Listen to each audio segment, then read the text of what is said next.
Assalamualaikum warahmatullahi wabarakatuh. Yang terhormat selaku dosen pengampu mata kuliah pengantar ekonomi dan juga teman-temanku kelas IPSA yang berbahagia. Puji syukur kita panjatkan kepada Tuhan Yang Maha Esa yang telah memberikan kesehatan sehingga kita bisa berdiskusi pada topik hari ini. Adapun topik yang kita bicarakan pada diskusi kali ini yaitu lembaga koperasi. Saya Lulus Zahran Fatinul Istiqomah selaku moderator akan membimbing jalannya diskusi. Sebelumnya akan saya perkenalkan anggota dari kelompok 8 yaitu Desinta Permatasari, Isnadia Ulhaq, Lulus Zahran Fatinul Istiqomah, Muhammad Febriansyah, Ratna Sari, Ronat Lisa Fauziah, dan Sylvia Lutfianasari. Pembahasan yang akan didiskusikan kali ini yaitu tentang sejarah perkembangan koperasi, pengertian koperasi, lambang koperasi, ciri-ciri dan unsur koperasi, fungsi dan peranan koperasi, prinsip-prinsip koperasi, asas dan tujuan koperasi, landasan koperasi, jenis-jenis koperasi, kelebihan dan kelemahan koperasi, model koperasi, cara mendirikan koperasi, peranan koperasi dalam perekonomian Indonesia. Selanjutnya, pemateri dari kelompok 8, waktu dan tempat saya persilakan. Sejarah lahirnya koperasi. Koperasi modern yang berkembang dewasa ini lahir pertama kali di Inggris, yaitu di kota Rochdale pada tahun 1844. Koperasi timbul pada masa perkembangan kapitalisme sebagai akibat revolusi industri. Pada awalnya, koperasi Rochdale berdiri dengan usaha penyediaan barang-barang konsumsi untuk kebutuhan sehari-hari. Akan tetapi, seiring dengan terjadinya pemupukan modal koperasi mulai merintis untuk memproduksi sendiri barang yang akan dijual. Kegiatan ini menimbulkan kesempatan kerja bagi anggota yang belum bekerja dan menambah pendapatan bagi mereka yang sudah bekerja. Pada tahun 1851, koperasi tersebut akhirnya dapat mendirikan sebuah pabrik dan mendirikan perumahan bagi anggota-anggotanya yang belum mempunyai rumah. Revolusi industri di Prancis juga mendorong berdirinya koperasi. Untuk mampu menghadapi serangan industri Inggris, Prancis berusaha mengganti mesin-mesin yang digunakan dengan mesin-mesin modern yang berakibat pada peningkatan pengangguran. Kondisi inilah yang mendorong munculnya pelopor-pelopor koperasi di Prancis, seperti Carlos Fourier dan Louis Blanc. Di samping negara-negara tersebut, koperasi juga berkembang di Jerman yang dipelopori Ferdinand Lassalle, Friedrich dan Hermann Schulze di Denmark dan sebagainya. Dalam perjalanan sejarah, koperasi tumbuh dan berkembang ke seluruh dunia di samping badan usaha lainnya. Setengah abad setelah pendirian koperasi Rochdale, seiring dengan berkembangnya koperasi di berbagai negara, para pelopor koperasi sepakat untuk membentuk International Cooperative Alliance. Dalam Kongres Koperasi Internasional yang pertama pada tahun 1896 di London. Dengan terbentuknya International Cooperative Alliance, maka koperasi telah menjadi suatu gerakan internasional. Koperasi berasal dari bahasa Inggris cooperation atau usaha bersama. Co berarti bersama dan operation berarti bekerja. Jadi, cooperation berarti bekerja sama. Menurut Muhammad Hatta, koperasi adalah usaha bersama-sama untuk memperbaiki nasib penghidupan ekonomi berdasarkan tolong-menolong. Semangat tolong-menolong tersebut didorong oleh keinginan memberi jasa kepada kawan berdasarkan seorang buat semua dan semua buat seorang. Sedangkan menurut Canyago, koperasi sebagai suatu perkumpulan yang beranggotakan orang atau badan hukum, yang memberikan kebebasan kepada anggota untuk masuk dan keluar. Dengan bekerja sama secara kekeluargaan menjalankan usaha untuk mempertinggi kesejahteraan jasmaniah para anggota. Menurut UU nomor 25 tahun 1992, koperasi adalah badan usaha yang beranggotakan orang seorang atau badan hukum koperasi. Dengan melandaskan kegiatannya berdasarkan Undang-Undang nomor 25 tahun 1992. dengan melandaskan kegiatannya berdasarkan prinsip koperasi sekaligus sebagai gerakan ekonomi rakyat yang berdasar atas asas kekeluargaan. Lambang koperasi. Yang pertama, roda bergigi, menggambarkan upaya keras yang ditempuh secara terus-menerus. Hanya orang yang bekerja keras yang bisa menjadi calon anggota koperasi dengan memenuhi beberapa persyaratan koperasi. Yang kedua, rantai, melambangkan ikatan persatuan yang kokoh, bahwa anggota koperasi adalah pemilik koperasi tersebut. 3. Kapas dan padi, menggambarkan kemakmuran anggota koperasi secara khusus dan merakyat secara umum yang diusahakan oleh koperasi tersebut. Yang keempat, timbangan, yaitu keadilan sosial sebagai salah satu dasar dari koperasi, biasanya akan menjadi simbol hukum. Yang kelima, bintang dalam perisai, yang dimaksud merupakan landasan ideal dari koperasi tersendiri, bahwa anggota koperasi yang baik adalah yang mempercantik nilai-nilai keyakinan dan kepercayaan, yang mendengarkan suara hatinya. Yang keenam, pohon beringin, timbangan dan bintang dalam perisai menjadi nilai hidup yang harus dijunjung tinggi. Yang ketujuh, tulisan Koperasi Indonesia, menandakan bahwa koperasi yang dimaksud merupakan koperasi dari rakyat Indonesia. Dan yang kedelapan, warna merah dan putih, background menggambarkan sifat-sifat nasionalisme negara kerakyatan Republik Indonesia sendiri.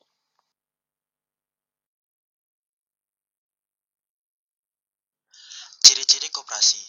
Yang pertama, pembagian keuntungan menurut perbandingan jasa. Kedua, terdiri dari sekelompok orang. Ketiga, modal tidak tetap. Dan keempat, pembagian keuntungan menurut perbandingan jasa. Unsur-unsur koperasi. Yang pertama, mengusahakan kebutuhan barang dan jasa untuk perbaikan taraf hidup anggotanya. Kedua, berdasarkan kekeluargaan. Ketiga, bertujuan menyejahterakan anggota. Keempat, keanggotaan bersifat sukarela. Kelima, pembagian SHU secara adil. Dan keenam, kekuasaan tertinggi di tangan rapat anggota. Fungsi dan peran koperasi dalam bab 3 pasal 4 Undang-Undang Nomor 25 Tahun 1992 disebutkan fungsi dan peran koperasi antara lain: 1. Membangun dan mengembangkan potensi dan kemampuan ekonomi anggota pada khususnya dan masyarakat pada umumnya untuk meningkatkan kesejahteraan ekonomi dan sosialnya. 2. Berperan serta secara aktif dalam upaya mempertinggi kualitas kehidupan masyarakat dan manusia. Ketiga, memperkokoh perekonomian rakyat sebagai dasar kekuatan dan ketahanan perekonomian nasional dengan koperasi sebagai seluruh gurunya. Keempat, berusaha untuk mewujudkan dan mengembangkan perekonomian nasional yang merupakan usaha bersama berdasar atas asas kekeluargaan dan demokrasi ekonomi.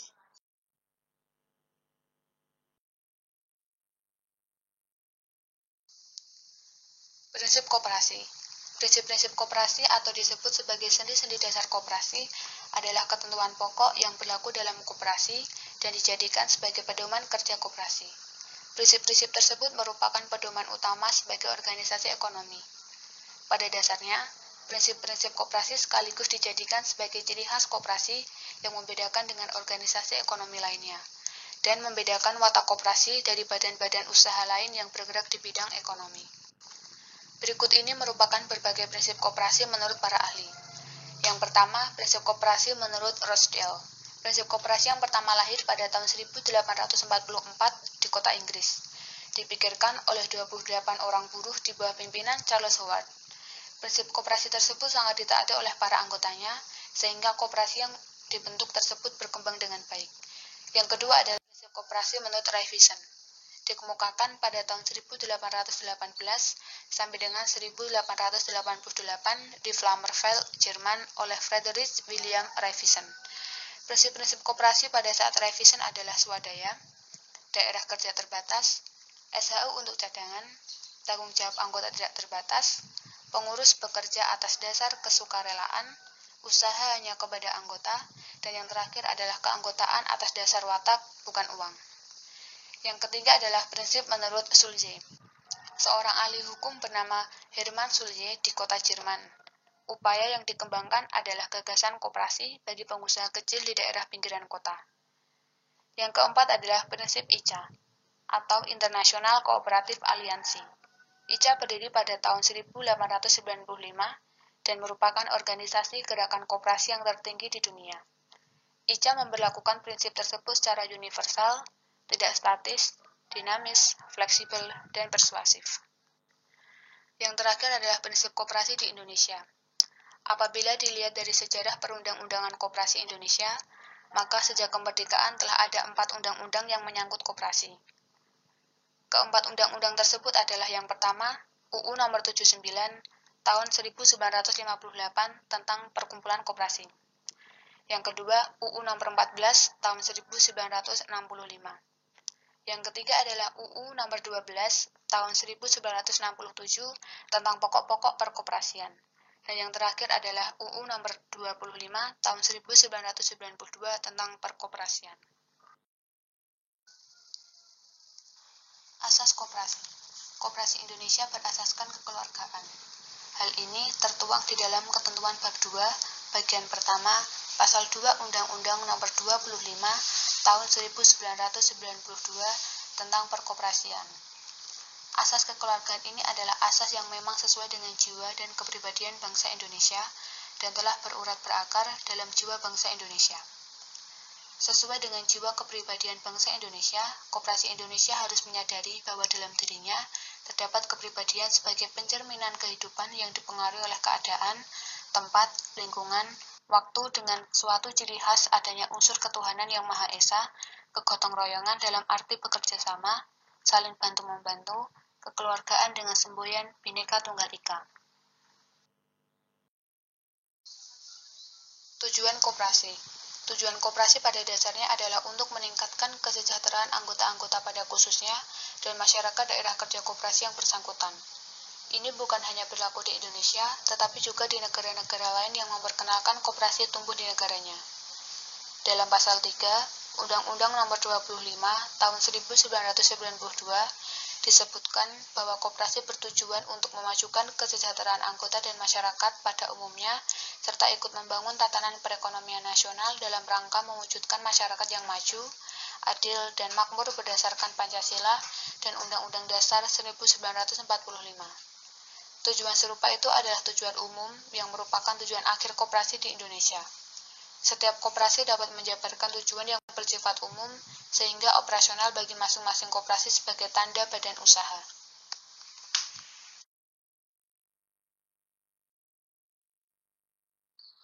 Landasan koperasi. Landasan lembaga koperasi ada 3, yaitu 1. Landasan ideal. Landasan ideal koperasi Indonesia adalah Pancasila. 2. Landasan struktural.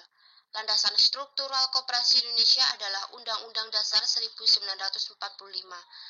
Dan yang ketiga, landasan mental. Landasan mental koperasi Indonesia adalah setia kawan dan kesadaran berpribadi. Jenis-jenis koperasi. 1. Koperasi produsen. Koperasi produsen adalah koperasi yang anggota-anggotanya adalah para produsen. Koperasi ini menjalankan beberapa fungsi di antaranya: A. Pembelian ataupun pengadaan input yang diperlukan anggota. B. Pemasaran hasil produksi atau output yang dihasilkan dari usaha anggota. C. Proses produksi bersama atau pemanfaatan sarana produksi secara bersama. 2. Koperasi konsumen. Koperasi konsumen adalah koperasi yang melaksanakan kegiatan bagi anggota dalam rangka penyediaan barang atau jasa yang dibutuhkan anggota. Adapun fungsi pokok koperasi konsumen adalah menyelenggarakan: A. Pembelian barang atau jasa kebutuhan anggota yang dilakukan secara efisien. B. Inovasi pengadaan. 3. Koperasi simpan pinjam. Koperasi ini seringkali juga disejajarkan dengan nama koperasi kredit. Koperasi ini menyelenggarakan layanan tabungan dan sekaligus memberikan kredit bagi anggotanya. Fungsi intermediasi dana milik anggota untuk disalurkan dalam bentuk kredit kepada anggota yang membutuhkan. Penyelenggaraan kegiatan simpan pinjam oleh koperasi dilaksanakan dalam bentuk atau wadah koperasi simpan pinjam. 4. Koperasi pemasaran. Koperasi pemasaran seringkali disebut koperasi penjualan. Identitas anggota sebagai pemilik atau owner dan penjual atau seller atau pemasar. Koperasi pemasaran mempunyai fungsi menampung produk, barang, maupun jasa yang dihasilkan anggota untuk selanjutnya memasarkannya kepada konsumen. 5. Koperasi jasa adalah koperasi di mana identitas anggota sebagai pemilik dan nasabah konsumen jasa dan atau produsen jasa, maka koperasi yang didirikan adalah koperasi produsen jasa atau koperasi pemasaran jasa. Kelebihan dan kekurangan koperasi. Kelebihannya yaitu anggota berhak mendapatkan sisa hasil usaha atau SHU. Peminjaman modal lebih mudah dengan bunga lebih rendah. Anggota koperasi mendapat pelatihan usaha dan relasi yang lebih luas, mengutamakan kepentingan bersama dan kesejahteraan anggota. Kekurangannya yaitu kesadaran anggota cenderung rendah. Daya saing koperasi masih lemah. Modal koperasi terbatas, kekurangan sumber daya manusia yang lebih kompeten, dan minat masyarakat menjadi bagian anggota koperasi yang masih rendah.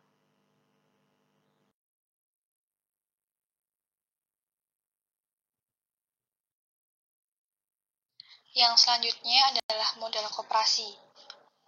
Modal usaha koperasi berasal dari dua sumber, yaitu modal sendiri dan modal pinjaman. Modal sendiri terdiri dari 5 jenis simpanan. Yang pertama, simpanan pokok. Simpanan pokok adalah sejumlah uang yang wajib dibayarkan oleh anggota kepada koperasi pada saat masuk menjadi anggota. Simpanan pokok tidak boleh diambil kembali selama yang bersangkutan masih menjadi anggota. Yang kedua, simpanan wajib. Simpanan wajib adalah simpanan yang wajib dibayar oleh anggota kepada koperasi dalam waktu dan kesempatan tertentu. Simpanan wajib juga tidak boleh diambil jika yang bersangkutan masih menjadi anggota koperasi. Dengan simpanan wajib, modal koperasi terus bertambah dan berkembang. Yang ketiga, simpanan sukarela. Modal koperasi semacam ini adalah simpanan dari anggota-anggota koperasi yang bersifat sukarela.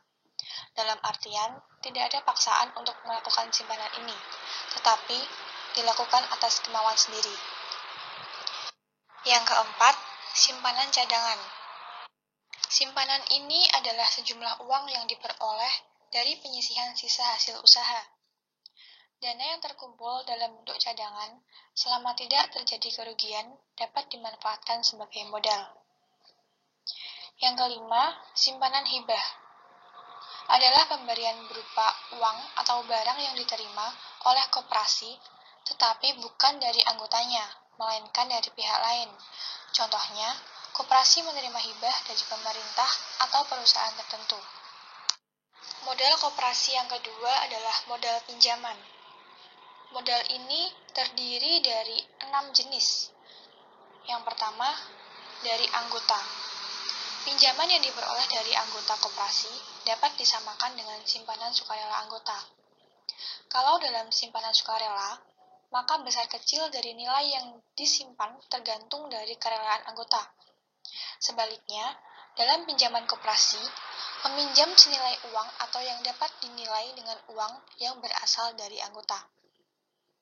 Yang kedua, dari koperasi lainnya dan atau anggotanya. Pada dasarnya, diawali dengan adanya kerjasama yang dibuat oleh sesama badan usaha koperasi untuk saling membantu dalam bidang kebutuhan modal. Bentuk dan lingkup kerjasama yang dibuat bisa dalam lingkup yang luas atau dalam lingkup yang sempit tergantung dari kebutuhan modal yang diperlukan. Yang ketiga, dari bank dan lembaga keuangan lainnya. Pinjaman komersial dari lembaga keuangan untuk badan usaha koperasi mendapat prioritas dalam persyaratan. Prioritas tersebut diberikan kepada koperasi sebetulnya merupakan komitmen pemerintah dari negara-negara yang bersangkutan untuk mengangkat kemampuan ekonomi rakyat, khususnya usaha koperasi. Yang keempat, dari penerbitan obligasi dan surat utang lainnya. Untuk menambah modal koperasi, juga dapat menjual obligasi atau surat utang kepada masyarakat investor untuk mencari dana segar dari masyarakat umum di luar anggota koperasi. Mengenai persyaratan untuk menjual obligasi dan surat utang tersebut, diatur dalam ketentuan otoritas pasar modal yang ada. Yang kelima, dari sumber lain yang sah.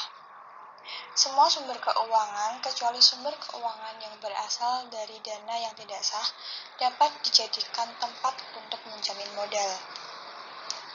Yang terakhir, dari modal penyertaan yang diatur dengan PP.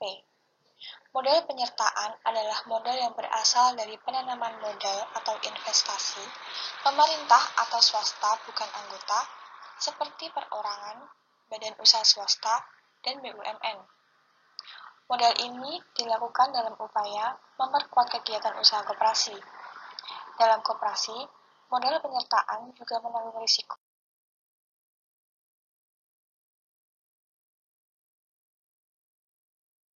Cara mendirikan koperasi. Yang pertama, persyaratan pembentukan koperasi. Menurut Undang-Undang Nomor 25 Tahun 1992 tentang perkoperasian, dalam pasal 6 sampai 8 bahwa syarat pembentukan koperasi adalah sebagai berikut. A. Pembentukan koperasi primer minimal 20 orang calon anggota, sedangkan koperasi sekunder minimal 3 orang dengan koperasi yang telah berbadan hukum koperasi. B. Koperasi yang akan dibentuk berkedudukan di wilayah negara Republik Indonesia. C. Pembentukan koperasi dilakukan dengan akta pendirian yang memuat anggaran dasar atau AD. D. Anggaran dasar atau AD koperasi yang setidak-tidaknya harus mencantumkan beberapa hal berikut. Yang pertama, daftar nama pendiri koperasi. Yang kedua, nama dan tempat kedudukan koperasi. Yang ketiga, maksud dan tujuan serta bidang usaha koperasi yang akan dilaksanakan dan dikembangkan. Yang keempat, ketentuan mengenai syarat keanggotaan, rapat anggota, pengelolaan permodalan, pembagian sisa hasil usaha atau SHU, sanksi, dan lain-lain. Yang kedua adalah persiapan mendirikan koperasi. Anggota masyarakat yang akan mendirikan koperasi harus mengerti maksud dan tujuan koperasi serta kegiatan usaha yang akan dilaksanakan oleh koperasi untuk meningkatkan pendapatan dan manfaat sebesar-besarnya bagi anggota. Pada dasarnya, koperasi dibentuk dan didirikan berdasarkan kesamaan kepentingan koperasi. Agar orang-orang yang akan mendirikan koperasi memperoleh pengertian, maksud, tujuan, struktur organisasi, manajemen, prinsip-prinsip koperasi, dan prospek pengembangan koperasinya, maka mereka dapat meminta penyuluhan dan pendidikan, serta latihan dari kantor Departemen Koperasi Pengusaha Kecil dan Menengah setempat. Yang ketiga, rapat pendirian. Proses pendirian sebuah koperasi diawali dengan penyelenggaraan rapat pendirian koperasi oleh anggota masyarakat yang menjadi pendirinya. Hal-hal yang dibicarakan dalam rapat meliputi 1. Tujuan mendirikan koperasi. 2. Kegiatan usaha yang hendak dijalankan. 3. Menetapkan modal yang akan disetor kepada koperasi, diantaranya dari simpanan pokok dan simpanan wajib. 4. Memilih nama-nama pengurus dan pengawas koperasi. 5. Menyusun anggaran dasar. Yang selanjutnya, nomor 4 adalah prosedur permohonan pengesahan. Adanya permohonan tertulis dari para pendiri dengan dilampiri akta pendirian yang terdiri dari 1. Bila permintaan pengesahan ditolak, alasan penolakan diberitahukan kepada para pendiri secara tertulis dalam waktu yang paling lambat 3 bulan setelah diterimanya permintaan. Yang kedua, terhadap penolakan pengesahan akta pendirian, para pendiri dapat mengajukan permintaan ulang dalam waktu paling lama 1 bulan sejak diterimanya penolakan. Yang ketiga, keputusan terhadap pengajuan permintaan ulang diberikan dalam jangka waktu paling lama 1 bulan sejak diterimanya pengajuan permintaan ulang. Yang terakhir, setelah pengesahan akta pendirian, akan diumumkan dalam Berita Negara Republik Indonesia. Materi berikutnya adalah peranan koperasi dalam perekonomian Indonesia. Peranan koperasi dalam perekonomian Indonesia dapat dibedakan menjadi peranan segi ekonomi sebagai berikut.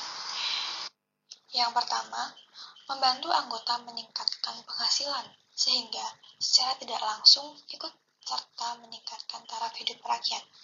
Yang kedua, meningkatkan pendapatan secara adil dan merata. Yang ketiga, ikut mengembangkan daya cipta, daya usaha orang-orang secara individu maupun kelompok. Yang keempat, memperluas lapangan pekerjaan dan meningkatkan produksi masyarakat. Sedangkan peranan segi sosial adalah sebagai berikut. Yang pertama, meningkatkan pendidikan dan keterampilan anggota. Dan yang kedua adalah membantu membentuk masyarakat yang bertanggung jawab yang mampu menyelesaikan masalahnya sendiri.